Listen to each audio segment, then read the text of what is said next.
bunga? Men Toshkentdan poytaxtdan velosiped oldim. Xo'sh. Bo'lik edi ama hamma yo'qi chachilgan edi. Yangi chachilgan edi. Endi tuzatib berganda batayna Doniyorjon olib keldi Nariyabekdan. Charxini endi u Usmonuli charxi ag'da bo'lish kerak edi. Bu tarafga qo'yib qo'yibdi.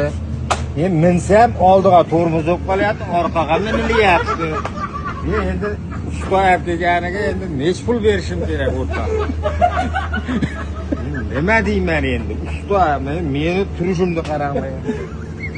Velosipedga gap yo'q, balonlar yangi, o'zi rossiyskiy. Buni bunaqa pidolli velosiped minganlar o'lib ketdi, hozir Adham akaning yonida yotibdi. Nimami ag'da bo'lish kerakmi u charqi? Charqi ag'da bo'lish kerak ekan, baqa qo'yib qo'yibmiz. O'zi shunaqa. Eljon usta o'rtog'im bu ulu ustadi, bu Doniyorjon Nariyabekdan bir 70 kilometr nerasidan olib keldi.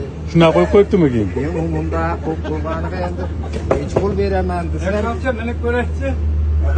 150 ming beraverasiz. Shu berishim kerakmi?